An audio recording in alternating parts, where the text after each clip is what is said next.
Yo, what's going on, everybody? This is Jim, Jack. Tonight we have a special guest, Steve. This is FHW Radio. It's beginning of the season. We're 2 games in with the game tonight. And let's get started. Jack, you want to get started with some topics? Yes, well, first off, our guest is brought to you by Coors Light Beer as we try to get our sponsors. That's just happened to be what I grabbed, but, we'll go down the line, see what happens. Hey, you never know. See? So with that, season's finally underway. We were given a really nice surprise with how well they played on Thursday against Vegas. And then it got back to reality on Saturday. But before we go there, let's start with Vegas. Jimmy, what did you take away from the Flyers' opening game win 5-2 over a team that went to the Cup and, in my opinion, got better when they added Pacioretty and Stasny. Yeah, Stasny. And they only lost Neal. I feel like that team is better than they were last year, and last year they went to the Cup. So, what do you take away from that, Jimmy? So from Vegas, I kind of saw. They looked like an expansion team. They looked like how they should have looked last year to me. They didn't look as fast. They started out fast, and then I think you have to give the Flyers some credit because they started rolling 4 lines. They were coming at them nonstop. They were a little bit more after the first period. I would say with about 5 minutes left in the first period, they kind of got their shit together in their own zone, and it translated into some offense. They scored how many goals? 3 goals in like 5 minutes in the second period. Second period, they just took off. And like you said, if they pepper Fleury a little bit, that's the end for him, and that's exactly what happened. So I really like to see. I was surprised that Lindblom scored the first goal, and I love that he looked so calm and composed. He made a move. Maybe last year he would have panicked and just chucked it at the net or something. But to me, that showed a little bit of poise, and if he can keep that all year, and we have 3 legit scoring lines. That's pretty solid. What do you think? Well, I definitely, when I first started watching the game, the one thing I told you last podcast was they are going to have to weather the storm. I mean, that's not any kind of crazy prediction. We all kind of knew that. This team had just gone to the Cup. They were an expansion team. They added all these players. They're home. They're wild. And they lasted about 7.5 minutes before they got scored on. And I was kind of like, I had that same old feeling from last year, like, oh, here we go. Mainly because McDonald screwed up on the play. Like, let's not forget that. Like, he went for a full line change and just kidding, came back. I think it was. We got to keep somebody on the ice. I forgot. Dude. Yeah, we can't just have nobody out there, And what's his name came down and just took a really nice shot, beating Elliott, and you're like, oh well, there it is. Yeah. But it just seemed like every time they would exit the zone, there was a Vegas player like right on their back to the point where like I don't even know if the player knows he's that close to him because of how calmly he's skating. But they managed to hang in there, and like you said, Lindblom made a really nice move. Defenseman helped him out a little bit. He shouldn't have been there for Vegas, and he's definitely not who I would have pegged to score the first goal, considering it took him he just couldn't finish last year. But that was a nice, pleasant surprise. Simmons not only scoring at 5-on-5, but having 2 goals, one of which was a power play, was awesome to see him back. Hag had a goal, which came out of nowhere. And between the first 2 games of the season, I think he's been one of our better defensemen so far. It's only 2 games, but hey, whenever he scores, it's a freaking snipe shot too.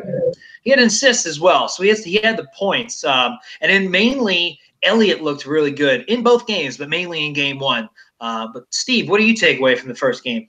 All right, so I kind of expected the beginning to go exactly how it went. You knew the Flyers were going to kind of have to weather a 10, 15-minute storm, and that's what they did. My biggest takeaway was Elliott playing the way he did, and he really kept them in that game. If he's not playing the way he did they're probably down 3-0, 4-0 real quick, and that game's over before it even starts. You guys touched on Lindblom and the way he held the puck, and Jimmy, you said it. Last year, he takes that puck down, he backhands it on goal. It's off the side of the goalie and probably into the corner, and the Vegas breaks out the other way. But him holding that puck just enough, I know the defenseman kicked it in, but he's got to hold that puck and be able to slide it across and have that awareness to know that the defensemen are crashing the net. And a year ago, he's not doing that. No. It's amazing to see what he's gone through in a year and where he's come. And he actually looks like he could be a really good player. And he was, what, a 5th-round draft pick, I think? Yeah. And, I mean, talk about a steal between him, Vorobiev, Myers. Also a 5th. Yeah. You got to give a lot of credit to the front office. But the first game, it was hold your water for a little bit, and then they came out and they did exactly what we thought this year was going to be, where you get scoring from top to bottom. I mean, and you didn't even really get it from the top in this game. That's true. Yeah, you only got it on the power play. Even the 4th line got ones. Scotty Lawton scored. On with a nice deflection. But no, I thought they played a really good game, maybe save for the first 10 minutes. But Vegas in that building, they have a few losses last year, one of them being the Flyers. So I was really encouraged with the first game. Yep, likewise. No, you made a good point about Elliott, too, because early on, while they were weathering the storm, there was a lot of post and crossbars hit as well. But then Elliott just kind of took over from there. Yep. And you're right, they could have been in a hole. This game could have been like 5 going into overtime. But their second period was just – it was like, what happened? It's like they scored a goal, you looked up, and then the puck's trickling past Fleury, which I will say, I did tell Jimmy last podcast, if Fleury either shuts it down, or if you pepper him and you get to him, he doesn't recover well, and he didn't. If I'd have told you that Marc-Andre Fleury is going to get pulled from the first game, would you have ever believed that? Like, I would have said he would get pulled or he would have a shutout. That would have been my 2 guesses. No in between. That's what I mean. And I told Jimmy, I'm like, the way I thought the game was going to go is I just don't see the Flyers blowing out Vegas, and they did. Like, but the biggest surprise for me.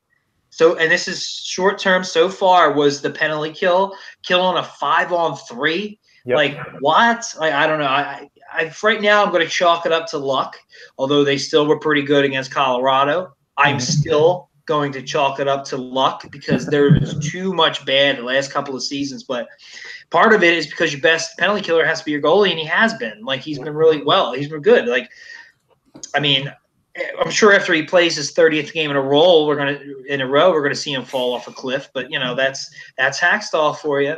So, maybe that's why we got 6 on the roster, just for that. Yeah, we got enough goalies to go around.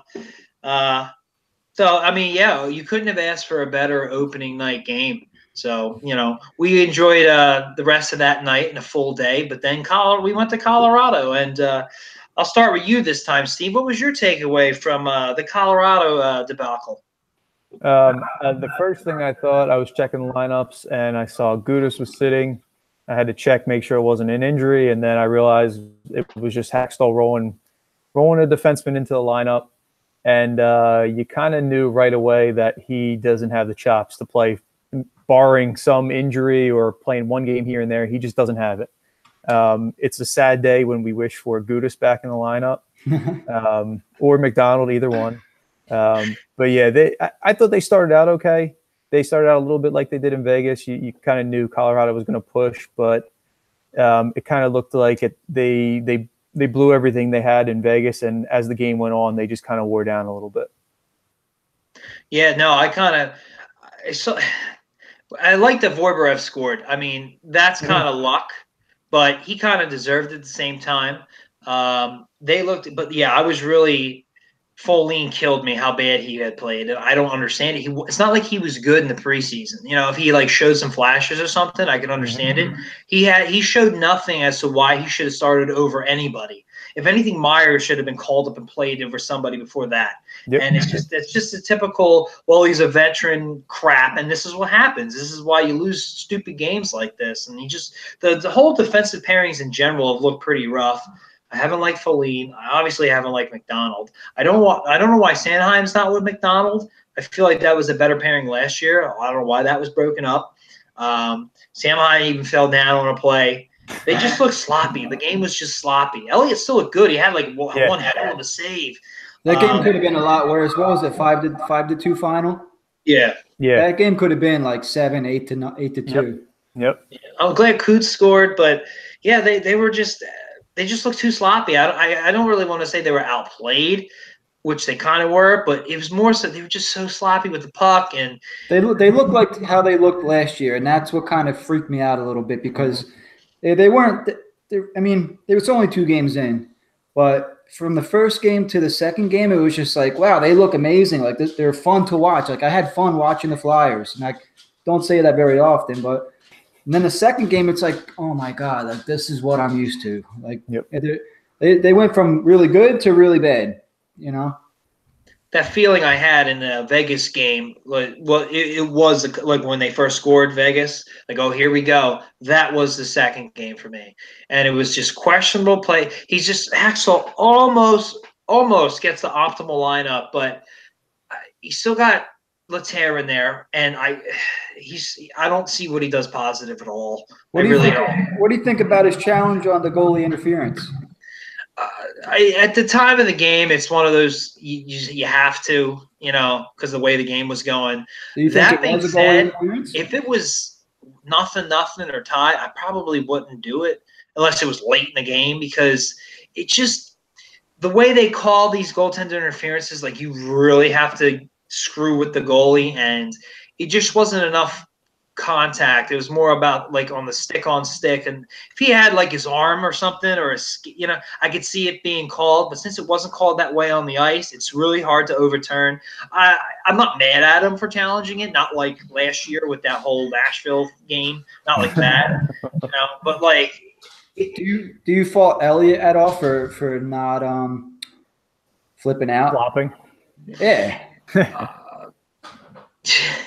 Not really. To me, that means he barely even noticed that his stick was being interfered with. Right. I kind of feel the same way. Yeah, and I feel like that didn't help the cause. It's just one of those goals. Like they're gonna happen, and if that's the worst of it, I'll take it. It's some of the other crap that sends me crazy. And I'll be honest. Besides Hackstall putting in Foligno and not having an optimal lineup, he'd actually argue with the refs. I saw him getting like yelling, which was like a first for me. So I'm happy. I was happy to see that. I'll give him that. Trying to be fair here. I kill him. So you know what that tells me when I see a guy that's not typically like that getting a little angry and showing a little emotion, that he's on the hot seat. I knew you were going to say that. That's what it tells me, dude. You're not wrong though. That's not his character to fight like that. And if he's going to come out and fight, dude, you better start getting some results. Yeah, no, I mean, it's true. And he probably does feel it. And the team isn't very much changed outside of a JVR. And so he's got to get results. And like last year, the results weren't there. So he's got to figure something out. But the strange thing is, like, he still plays some of the guys, like, it's like a child. You don't give him something he could swallow and hurt himself with. Well, that's called Laterre. And it's like Hextall has to take that away so Hackstall doesn't play with it. And it's like it only hurts the lineup. Like, you're telling me Lier isn't better than Laterre and Weiss? Like, I know we're playing roulette with the goalies right now, but eventually that's going to settle itself out, and you're going to have in the press box, hopefully, Foligno, and Weiss is our first go-to guy, not Lier. I mean, obviously it's Wheel right now, but I don't know. It's just he likes these guys too much, and neither one of them should be on an NHL starting lineup right now. And whether it helps your penalty kill or not, like, I just don't understand it. I just see issues going here on out, and you see it already. Foligno's there, and I got to play with this piece. No rhyme or reason. They won the first game against a team that wants the cup 5-2, but he feels the need to change it out. It makes no sense to me. No, I totally agree with you there. And I can't figure out how Laterre stays in the lineup over Jordan Wheel. Like to me, that just doesn't make any sense. How do you put a guy like that who he has nothing left? He's done. His career is pretty much over. He's not a good player anymore. At least Wheel brings some speed and some energy to the lineup. And he's shown that he can score goals in the past. I mean, I think if you give him a shot, and to be honest, having a fourth line of Wheel, Lawton, and Raffle, that's really what you want in the fourth line. There's no more big, grinded out, physical guys the same way it used to be in the NHL 15 years ago or so.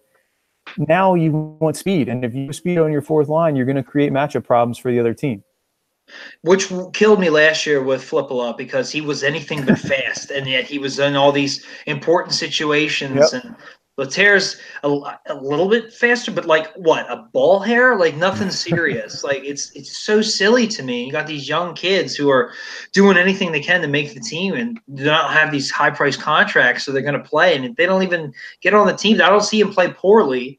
You get Myers gets sent down for making a bad pass that led to a goal, where McDonald's, it's been 2 games, and he's done that at least once but not knowing he wasn't supposed to come off the rink.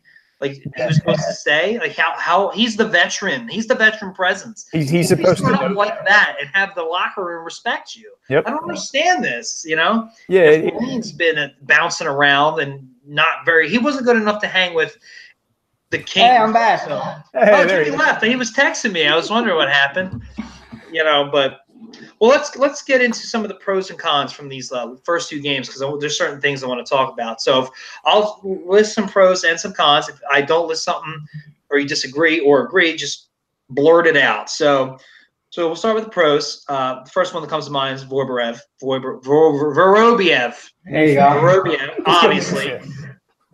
We're missing a third-line center going into this year, and as I had said with Jimmy in previous podcasts, like, I don't understand. You draft all these kids. Like, at what point are they going to play? Yep. And finally, somebody makes the team out of camp, and that hole you were looking to fill is filled by your drafting. Well, that was kind of the point of getting all the picks and drafting. So it's good to see it paid off, and maybe we'll see more kids come up, at least get a shot, and not lose guys like Martell for nothing.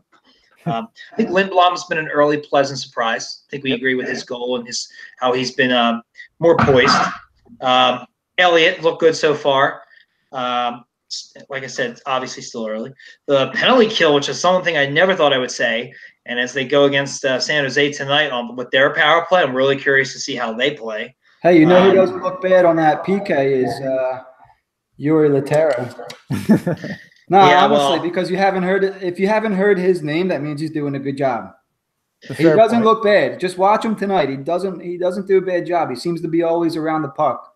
Good position. Knock on wood. If you got wood anywhere, knock on it. But because I'm known the jinx. Just for the PK. Yeah, seriously. I've been knocking on wood since we got Laterra in the Shen trade. Simmons looks like his old self, which is great. Yeah. And I'll even go a little bit further and say our third line has been our best line so far. Simmons scoring a 5-on-5, which is kind of rare, and you got Vorobiev on that line, and then the return of JVR, which they've worked out the best so far. Obviously, it's still early. A couple of cons. We'll start with my favorite. That's Andrew McDonald. I think that speaks for itself. It's the same shit as last year. He's not any better. He doesn't learn from his mistakes. He still randomly falls. He still misreads plays. He still doesn't know when he's supposed to come off the ice. I don't know what to say. He's making $5 million for this year and next. No matter what he does, he never gets pulled out of the lineup. It's like Latvia with the penalty kill. Like, I guess you do one thing the team likes, and you got a job for life if you're old enough, I guess. I can't describe it. Foligno, he looks horrible. He should never see the light of day unless there's a defensive injury. Guda seemed fine first game rather. So I think this whole plug and play is done. I don't see why he would do that. He probably got killed for it first after the Colorado game. In general, I'd say our defensive pairings need some swapping. Obviously, Ghost and Provorov have been fine. They both didn't have their best games, although they're still our best pairing by far. I think Sanheim should play with McDonald. Hag should play with Gudas, and you should play that third pairing as least as you can. That makes the most sense to me. And then I was going to say the second line has not looked impressive. Outside of Lindblom, I was going to say, what has Nolan Patrick done? What is Jake looks good on the power play, but that's about it. So even then, dude, he can't handle the cross ice pass. He's good puck possession. It's tough to take the puck from him, but he might as well be invisible if he's not on the power play because he doesn't do shit 5-on-5. He's turning into Simmons. Yeah. Where Simmons, I mean, you only notice him when he's on the power play, and Voracek's kind of turning into the same type of person, which sucks because the way he could protect the puck and his speed is such an asset 5-on-5, and he's just not using it. For sure, man. I agree 100%. And nobody really talks about Voracek that much. He seems inconsistent to me. I don't know about what you guys think, but, I mean, it seems like all he's good for anymore is that cross-ice pass on the power play for Giroux. He disappears too much. That's his problem. He'll go for a stretch of 5 games where you hear his name a bunch of times, and then he'll go 10 where you don't even know he's on the ice. Exactly. He's weird like that in games too. Like he'll be non-existent the whole game, and then they pull the goalie and they tie the game. He scores, and then he scores in overtime too. And you're like, oh, he's the greatest guy ever. But we're 55 minutes of the game, he was nowhere to be found. And it's like you were saying, he's like Simmons on 5-on-5 now, which kind of really does suck. And when I'm just waiting for him to come out of his own zone, make a move, get pickpocketed, and it's a breakaway because he was known for that last year as well, on the power play or a 5-on-5. And for what he's making, it's like you can't, if he's not with Giroux on the power play, he's not nothing now too. It's like we can't afford that. And maybe it's a little bit of Nolan Patrick. Seems they're just not driving the play. They're not attacking enough. There's not enough offensive pressure. That's what I was looking for. Well, that's where I was going to go. Is it maybe it's those two together just doesn't work? And it's strange because the reason JVR is not on the second line is because that same line with Lindblom was decent last year. So it's like, is it just they're just too early in the season? Are they going to get out of this? Or I hope if that's the case, I hope he gives them another couple of games. I don't think moving it around would do anything. I mean, JVR's hurt anyway, so what are you going to do? Well, he's playing on the first line tonight. Lindblom is? No, Voracek. I meant to pull that up. Yeah, Voracek's on the first line. Konechny moves down to the second line. And they brought in Wheel to replace JVR on the third line. Yep. Which I'm okay with. I'm glad he's not on the fourth line. Yeah. He's more of a top 9 player. I didn't look at the line. Yeah, you're right. Okay, well, I'm actually not against this lineup right here. The only thing I don't like is I think Sanheim should be swapped with Hag to play with McDonald. But, okay, so I'm gonna challenge that a little bit. I actually don't think Sanheim and McDonald are a good pairing because neither is. So McDonald's just, let's just say he's not good. Well, we'll call a spade here. But Sanheim, his gift is his offensive ability and his skating ability, and I think sometimes that can lead to him getting caught.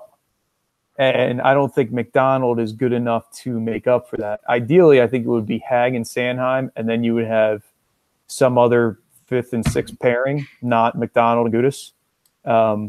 But I think those two guys, Hag and Sanheim, would actually work really well together because you have two different styles of play that kind of complement each other. I would agree with that. I like Hag and Sanheim, and I like Hag's game. He's more of a defensive guy.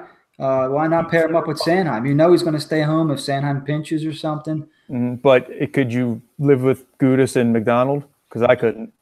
I mean, I don't want to, but I think I like that pairing of Hag. I mean, they did it to themselves, man. Their bottom 2 pairings suck, like no matter how they do it. So you might as well, go with Sanheim and Hag and just put McDonald and Gudas out there as little as possible.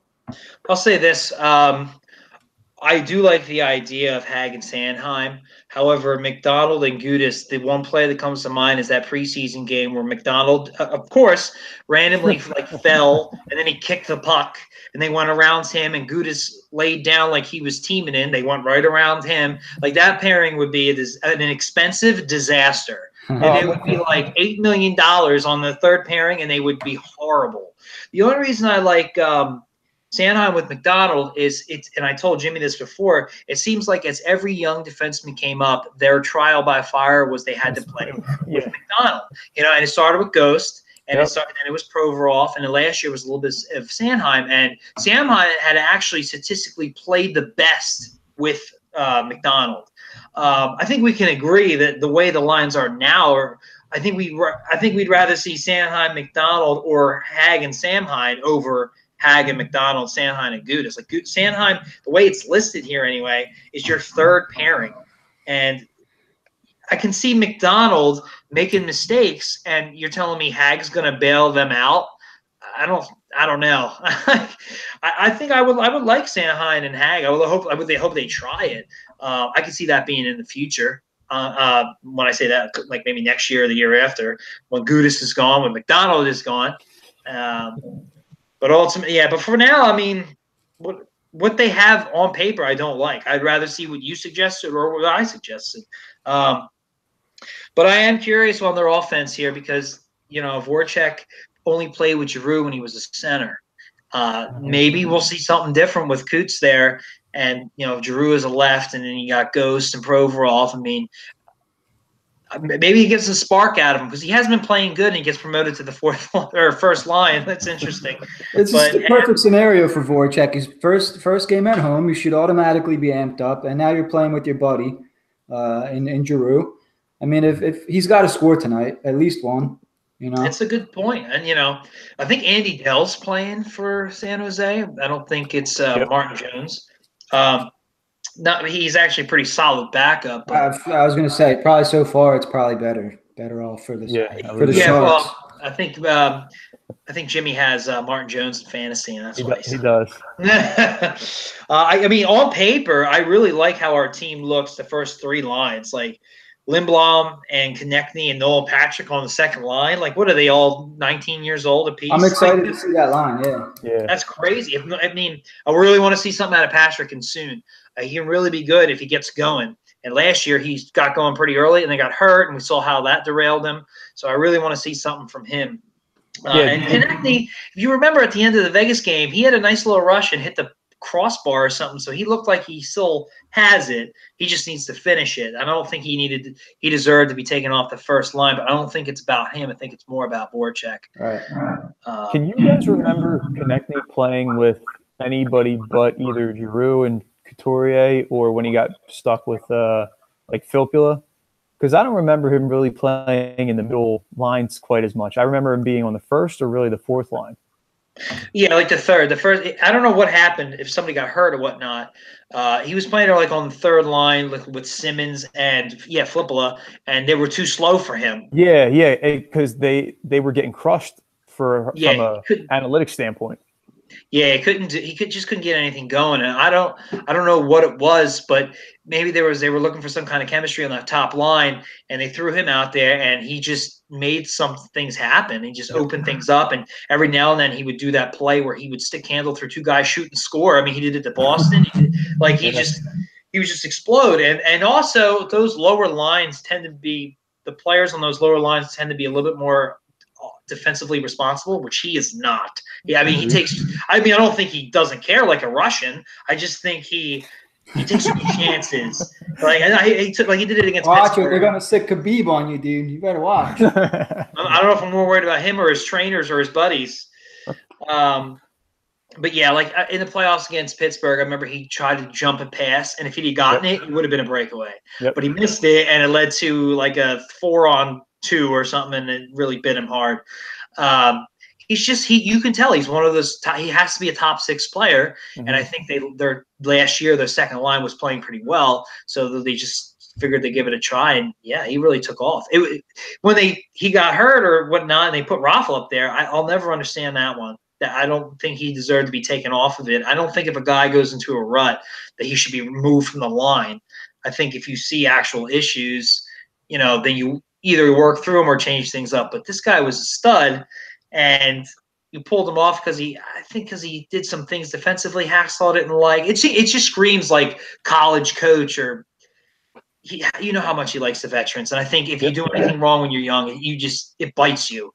As you can see, McDonald has lived top 6, top 4 defensemen, and Voracek gets moved to the top line. So he'll be back. I really think he'll be back. And if he can stick on that second line and get that second line going, that'd be great. Or get Nolan Patrick going, I should say, because Lindblom's been okay. Hey, that would be great. How do you feel about Wheel coming into the lineup tonight and getting stuck in the third line while you have a guy like Raffle, who's played on first, second, third lines before, staying on the fourth line? I think they view Jordan Wheel as a top 6, top 9. I'll say top 9 player. I don't think they want him on the fourth line, where Raffle could be on the fourth line. He's still not at center, which I thought they wanted to see him at, but Plater's got to stay in the lineup. So this makes sense. I'm okay with this. He should have more offense than Raffle. That's the way he was been sold to us, and we saw in that little stretch, what was it, 2 years ago, at the end of the season. So and he knows this is his one shot. So, well, actually, JVR out 5 to 6 weeks, so he's got a little bit of time. But he better do something with it, or this is it. He's done, and he's not going to get a lot in free agency. And we're not going to bring him back. That's for sure. Yep. So, I mean, it's good in the sense that it's a contract year. and he's really got something to prove. So this could provide a spark for him, if not the team. I just don't know if he could do it. Like, he looked so suspect last year. I don't know if I'm not really expecting much from him. Steve, you expecting anything of Jordan Wheel? I can't really pinpoint what he is in the NHL. Like Jackie said, he had that great stretch at the end of 2 years ago, and then last year he looked like a completely different player. The one thing I'll say is I'm glad it's him and not Weiss, because I'm done with him too. But Wheel brings some speed. He brings a little bit of energy. I hope that he comes out and kind of, to me, he looks like he's always trying to do too much. Maybe if he's playing wing on the third line, you kind of slot him there, tell him just do what you got to do. Don't go outside of yourself. I think that would help him. And it kind of seemed like that's how he was playing 2 years ago, where he doesn't feel like he has to be a top scorer on the team. He can just kind of go out there, use his speed, and he'll contribute a couple points here and there, but you don't have to worry about contributing all the goals offensively. Yeah, I don't think it's about points with him at this point. I think it's about positive plays over negative plays, especially given the line he's on. Hey, you never know. That could really turn out. It could work out. It's third line. You got Voibrev playing pretty good. It's not like it's Flipia. Simmons has looked good so far. He's a faster, younger player. So let's see what happens. I mean, this is his shot, though. I mean, he's really going to look bad if he doesn't do good during this stretch. So, I guess we'll get an answer either way. Yeah, I was just going to say, you want to get a little bit into the game tonight? You want to get into goal scorers, 3 stars, positives, negatives, in order for them to win? Yeah, the Sharks are loaded, man. As shitty as they've been playing, I think they might even be – did they win against the Kings? They might – I don't know if they lost in overtime or if they won, but they got blown out yesterday to the Islanders, and the Islanders suck. Yeah, they got shut out by the Islanders. So, I mean, they're pretty much a star-studded lineup, especially with the addition of Carlson. They have a good coach in DeBoer. I'm not really sure what's up with them, but to me, they look a little bit vulnerable. They're coming all the way to the West Coast, playing back-to-back games, Flyers home opener. How do you see the Flyers coming out? How do you see them playing throughout this game against the Sharks? Go ahead, Steve.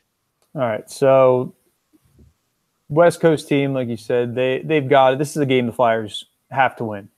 You can't have – it's early in the season. No game this early is a must-win, really. But when you're playing at home and you get a team back-to-back from the West Coast, you've got to come out and you've got to look like Vegas did when they came out against the Flyers.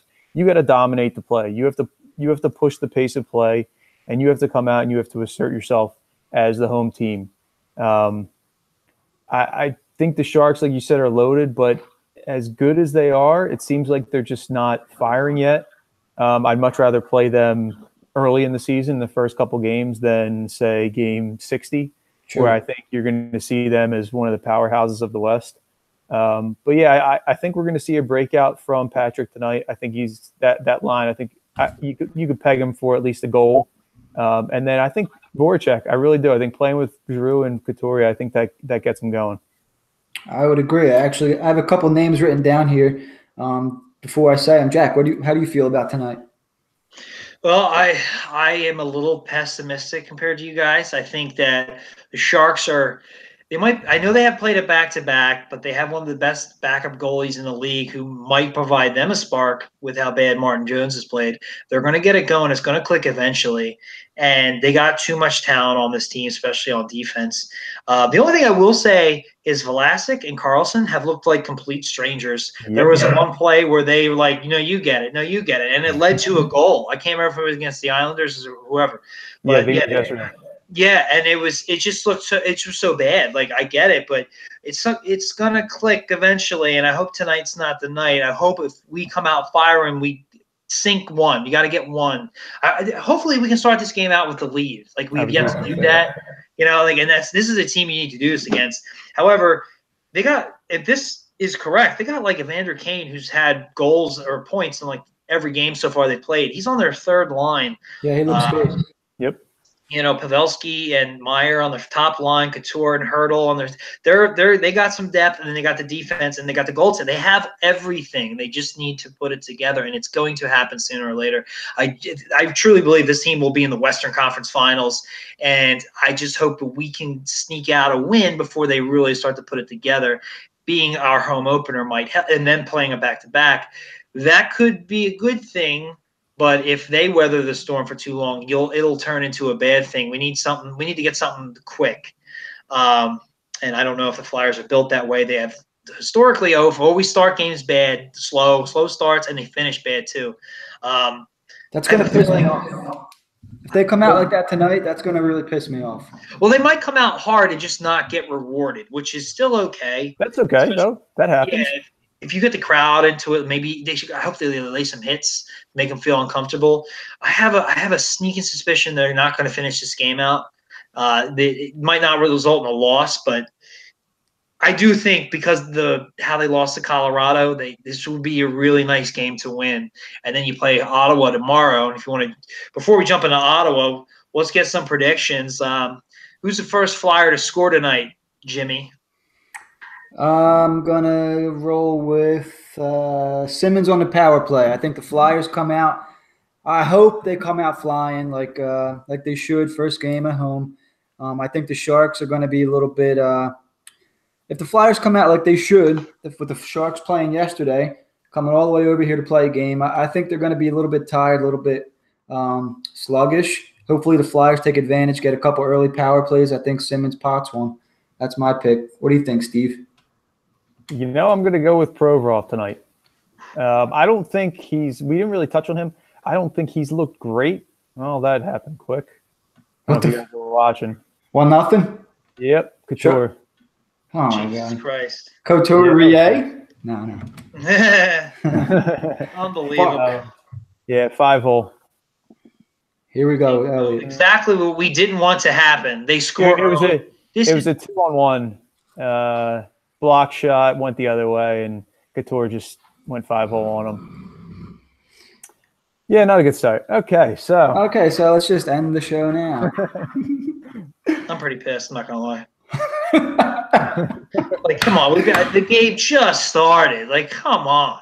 Yeah. How many? What is it? 2 minutes in? 3.5. But they did have some good pressure to start out the game. I'll give them that at least. Oh my God, that's not good. Another one? Yep, Kane. Are you kidding me? I'm so glad I don't have it on right now. Yeah, you should be. I was right off the face-off too. All right, well, I'm just going to read off my bullshit 3 stars now because I feel like this is not going to happen. So I picked Simmons, Konechny, and Elliott as my 3 stars, but apparently that's not going to happen. Well, okay. All right, well. So they did exactly what we said they didn't need to do. Yep. This is so typical. A home opener, I'd be throwing my beer already. Like, are you kidding me? This team lost 4-0 to the Islanders yesterday. Like, come on. They just can't start a game off right, and that's the coach. That is nobody but the coach. That's the number one thing the coach does is get you ready for a friggin' game, man. All right, so let me ask you this: what do you say it's the coach? What do you think Hackstall is not doing that they start this way for so many games? For whatever reason, do you have a theory? He can get them to, I think the fans get them fired up more than he does, and that only lasts their first little barrage. And then they just start to, especially the defense, not so much the offense, especially the defense, they start to get lax. And they're just, clearing the puck is no longer a breakout pass. It's up the boards and out, which is giving up possession a lot. Now, yes, bad things happen, which I was willing to not say that with the first goal because you made it sound like, it was a block shot, So where's the short-term memory? No, they still are not pissed off or anything like that. Like, they're not fired up at all. And I don't think it's a coincidence that they have historically under Hackstall just started out slow and they always chase games. And I don't know what it is. Yeah, part of it's the bad defense, and it doesn't sound like Elliott's off to a hot start. But other teams with better coaching, like you look in Toronto and even the Islanders, like, who do they have? And they beat this team 4-0. Like, They can, for whatever reason, they can just play a normal game. Like it just they're not too one end where they forget about the other end, and it just leads to bad plays and bad goals and being out of position. And I don't see whatever he's doing. It's not working. So why isn't it changed? It's been 4. This is the 4th year of this. Like I was going to say good things about Elliott tonight, but forget about that. It's more about preparation as well. Like the coaching staff scouts the team and tells you what they're going to do and how they're going to do it. And then you got to get your guys to believe in the system for that game and what have you. And it just whenever they get scored on right away like that, it's like, okay, well, how are you preparing these guys? Like if whatever you're doing is obviously not working, if you're playing catch up every game, and that's not a good way to play the game at all, because then you become, you get risk of getting blown out, or you do whatever you can to chase, and before you know it, you're running out of time, and it's a bit. When are they going to start off the game 1-0? Just once. I know it's early, but come on. Steve, the game just started. Did you see who was out on the defensive pairings for the goals? For the first goal, it was Provorov and Ghost, but like I said, it was a deflected shot, so it went the other way. It was 2-on-1. And the second one, you want to guess? Oh my God, it was McDonald. Yep. Oh my God. McDonald getting back on a two, basically what should have been a 2-on-2, which was really a 2-on-1, and it was actually Pavelski had a rebound. So could it be attributed straight to McDonald? Well, real quick, the other thing I'll say is that I blame Haxtell is, like, you know who his favorite defenseman is? McDonald. It's McDonald. I mean, for the most part, he loves McDonald. He puts him out. He's pulled back a little bit only because Ghost and Provorov have been so good. He puts him out in every possible situation. He just loves the guy. Yep. And that's his guy that leads his team that he believes can be out there during any situation. And he's constantly making mistakes. I've never seen anything like it. So I don't even know how he's in the NHL, let alone a top 4 guy. Like I honestly think he should be making like $2.5 million on somebody's third pairing, not seeing a ton of playing time, who can bump up to the second pairing when you need him to, but you just can't trust him. Like, why is he out there on penalty kill times when he makes mistakes? If the guy makes mistakes, like, you don't put him out in your key situations. Like, I just don't understand it. I don't. I'm keeping track of how many goals are directly the result of McDonald being a dick face. That's 2. And Myers has to sit there with the fans and be like, I made one bad pass. You know what I mean? He's got to be watching the games and be like, I can do this shit too. Like, put me in Christ. I've seen McDonald fall, make bad passes, get back late on plays, overskate the puck. Like, it's just never ending. I'm pretty sure it's something with a coach. They just, for some reason, they love defaulting to a quote unquote trusty veteran who, I think everybody but Haxtell and maybe the organization realizes that McDonald is not a trustworthy player. And you know what? Myers – go ahead. I was just going to say, he never was, even with the Islanders. He was, right, that's the thing. Didn't he used to block shots at least, though? Yeah, but I see – it's all. That's why. He blocked a lot of shots. So did Nick Grossman. Like, what does that tell you? Like, I saw his highlights with the Islanders, or could you call them lowlights? He would come back late on plays, they get scored on, and then he would take out the goalie because he was sliding into the net. So his goalie would get scored on and then completely take it out and almost hurt because of McDonald just being a doofus. Like, it's just unbelievable. I'm all fired up right now. Somebody's contract expiring, like the way I'm looking forward to McDonald's. We got this year and next, man. It's been 6 years of hell. We should have a party when that finally happens. Oh, we will. We will. And it's just, I don't know. It's just how much money is being wasted on this guy. So he's taking up a friggin' spot. Like, Myers could be playing in that spot. That's what I'm saying. Like, Myers has got to be like, you're kidding me? I can't make this roster, this defensive pairing raw. Like, come on. He's better than – the only guys he's not better than are, like, Sandheim, Gudis, and Provorov. Maybe Hag. Make the argument that Myers is worse than McDonald. Not even a little bit. And I get it that he does things that you don't like defensively, but he brings so much more to the table than McDonald. That's what I mean. It's like he can make up for some of those gaffes. And right. he's a rookie, so he's going to make them. But McDonald, if I had to give McDonald anything, he has a little bit of offensive upside, a little bit. Nothing. Yeah, but Myers has way more than that. Exactly. I wouldn't even say McDonald can move the puck up like an offensive defenseman. I just think he has a decent shot sometimes. Where Myers is an offensive defenseman through and through who can play pretty decent defense. And yeah, there's going to be an adjustment period, but I never heard of a rookie that there was an adjustment period for unless he's a phenom or generational player. And it's just like, how can you look him in the face and say, yeah, you made a mistake. We have to send you down. And then this is what you put on the ice. I don't understand. And that's where I get on the coach, because he sets the lineup. And it's like between that, and I don't think, based on his history, he just doesn't have the team up to par. And now you'll see. I don't think they're going to get blown out, but they're going to have to scratch and crawl to get themselves back into it. And they're in such an early hole. I hope. Did he call a timeout or anything, or no? Nope. And, well, I don't really blame him because of the whole how the works, the challenging of goals and offsides. Yeah, but you're going to need it. I'll give him. It's still early, so I won't kill him. But it seems like too much of the same already. You love McDonald. Well, let me tell you. 3 compliments. Let me tell you. Watched this team a long time. Seen a lot of defensemen come and go, and my God. So before we go down that rabbit hole and I really start to get upset, why don't we talk about tomorrow? Ottawa, much more manageable, winnable game. Honestly, if they don't win this game, I'm going to be really upset, especially because they're probably going to lose tonight now with the way things are going. They haven't looked terrible so far, Ottawa. They're actually, I think, since they don't have as many like Eric Carlson and the Mike Hoffmans, they're playing a little tougher.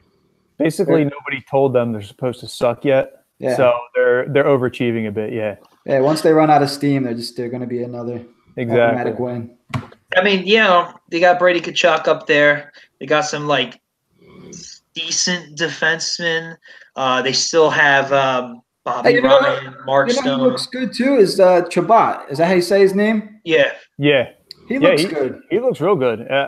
He's seeming to turn into the player that they expected him to be, and he's definitely got some offensive upside. I like him. Yeah, he's pretty sick. I saw a couple highlights. So he's somebody that have to watch on defense. On offense, they don't really have anybody that scares me. I forget the one guy's name. For Ottawa? Yeah, Stone. Is it Stone? Well, you got Duchesne. Duchesne too. You got Duchesne. You got Stone. You got Bobby Ryan. Still not that bad. You got Brady Tkachuk. I'm sure he'll work his way around. But other than that, it gets pretty suspect. They have some Clark MacArthur was an old. He used to be better, but he's still not bad. There's Craig Anderson is probably still better than our goaltending, honestly. Not by much, but I mean. Hey, that's one thing. He never gets pulled. He doesn't get pulled from too many games. And he always beats the Flyers. I don't know why, what it is. He does. And I actually was hoping that we could trade for him, but it never came to fruition. He's 38 years old. He'd be a perfect stopgap. Plus his wife has cancer and her treatment was in Philly. I thought it was made to be, but no, it's the same shit. Either way, the way they played Vegas and now Colorado and what looks like San Jose, obviously, 4th game of the season isn't a must-win, but you don't want to start losing games in bunches. So they really need – they should definitely win tomorrow, and they should win pretty handily, 4-1, something like that. I would expect no less. I don't even care if they start Picard. I was just going to ask you that. I think they should, especially how Elliott's apparently looked so far. Why? It's Hackstall, so I don't know, but it's a back-to-back, so they really should. Yeah, it's a back-to-back on the second on the road too. So I'd be surprised if Picard isn't starting. Yeah, and they should still win the game. They really should. From what I heard about, I listened to this guy from Colorado before the Colorado game. They had Calvin Picard. It's actually pronounced Pickard, but that's stupid. Oh, yeah, so Pickard. Yeah, we're gonna say Picard. Now he said he's good for a softie, but he is not bad other than that. They actually were upset. Oh my God. Tell me it's 3-0. No, they should have scored. Voracek actually made a really nice play and found Giroux, and Giroux flubbed it. So, all right, so let me ask, since maybe they're turning things around, Steve, how do you think they get back in this game? You gotta score the next goal. They killed a penalty off already. where they actually looked pretty good. Raffle and actually Laterra did really well on the PK. You called that one. I'll give you that. But no, you have to get the next goal, and I think you got to score in the first period. I think if you go in intermission down 2-0, you start thinking a little bit too much. Everybody starts gripping their stick a little bit more. So get a goal before the end of the period. Even if you go in down 2-1, I think that's a much better spot than going in 2-0. For sure. What do you think, Jack? I kind of agree with Steve 100% there. I mean, that's when I play NHL, that's how I feel. I'm like I gotta get one here. And what I hope you see is the game start to level out, and there's not so many offensive chances for the other team. And I'm glad to – I know he flubbed it, but I'm glad to hear that they're getting offensive pressure, and they just got to be smart. I would settle – if they don't score, I would definitely settle for like a barrage at the end of the period and possibly make the other team take a penalty because you're hustling and you're doing things right. And then, then things start to open up a little bit. The other team gets a little – maybe they're not as jacked up and they start to play smarter. Obviously, at least getting one is definitely the way to go. But since it's only the first period, as long as they can keep the offense going and maybe have more possession of the puck, I will settle for that. I like to see Elliott settle in a little bit too. It sounds like he's not himself. He did have one little kind of flurry where they came real close to scoring again, but he made a couple of nice saves. So he looks like he's getting more comfortable now. Has there been any power plays yet? Yeah, Sharks had one and we had one. We had possession in the first unit was in their zone pretty much the whole first minute 10, and then the second unit did what we are accustomed to seeing the second unit do, and that's have possession for about 5 seconds, and then it goes the other way. It's a shame because there's some talented players there. They just can't set up. They don't have enough time. And they don't have – honestly, they don't have Ghost. Right, yeah. And as much as I love Provorov, Ghost is really good at getting that puck in the zone. Yep, he brings such a different element. Yeah, and I think I underrate him a little bit too because, I love Provorov, but it's true. And if they could ever get set up, they might actually be able to do something. I heard Lindblom's on that second unit for JVR. Yep. So here's what I think here. So as soon as I get off here, I'm going to go on DraftKings, sponsor, and I'm going to go ahead and I'm going to bet the Flyers, and I'm going to tell you why. Because, and I think this is a big deal, that it's the West Coast stuff. I really believe that. I mean, when the Flyers go out east, when they go out west, they kind of get their asses kicked. When the West Coast teams come over here, it's kind of the same story. So I think having played last night and now playing tonight, the Flyers can easily roll 3-4 lines. I think maybe if they can keep it 2-0 or 2-1, you're really going to start to see the tide of the game change late in the second. Hopefully it carries into the third. And as long as Elliott can lock the door, maybe the Flyers get a couple power plays. They stay out of the box. I think they can win this game. Jesus Christ. What, 3-0? No, Elliott just made a ridiculous fucking save. Okay, now that's part one. Part two is getting that second goal, or first goal, excuse me. My God. I'm going to call 4-3. Overtime? Nah, 2 goals in the second, 2 goals in the third. I like it. Yeah, but I think you're going to start to see the tide change at the end of the second. Maybe they get one early second and one late second, and then third, they just take control. Before we go, what do you guys think of the JVR injury? You think it's going to hurt us pretty bad in the 5 to 6 week he's out, or do you think we step above? Steve, you can go first, Steve. Well, I'll ask, did either of you guys see what it actually is? I know the puck hit him on the knee, but I didn't see if it was. I originally heard a bone bruise, but I don't think that's a 5-6 week injury. That's what I was thinking too. But no, I it's going to hurt, but this is one of the first times in a few years where I actually feel like they can make up for the loss of he's playing top 9, but to me he's a top 6 forward, where in years past you're rolling in guys that really shouldn't be there. But Wheel on the third line, I actually don't mind that much. If it was Wheel on the second line or Raffle on the first line, then I'm not really liking it. But I think they're in a spot where they kind of can sustain an injury and not see a huge drop-off in production. And that's true, because I was just going to say I'm wondering if they didn't have the depth that they have, if you could play through it, you know? Yep. So it's a 5-6 week injury, but if it is a bone bruise, I mean, come on, he's a hockey player. But in the back of my mind, when we got JVR, I'm like, doesn't he get hurt? Like, isn't he not that tough? Yeah, he doesn't look like the gritty hockey players you normally see. So I'm wondering, like a guy like Simmons, like didn't he have a bad hip last year? He had a torn pelvis, and he played a lot wrong with him last year. Yeah.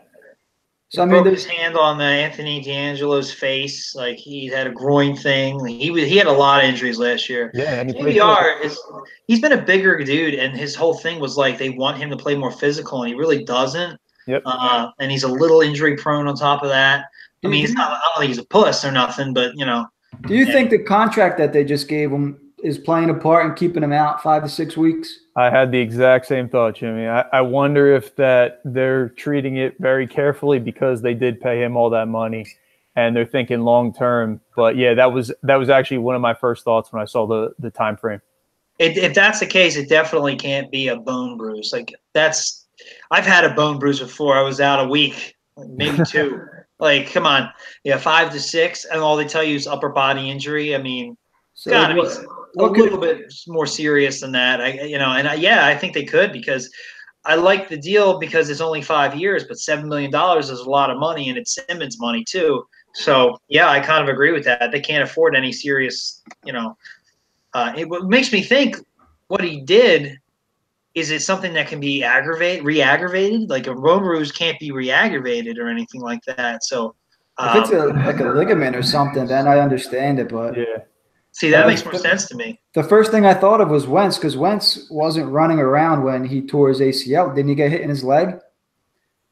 Well, he ran for the end zone and he got hit pretty hard, and then you could see on his next pass how bad of it. I don't know how it was caught, but he had like a horrible throw because couldn't put any pressure on his leg.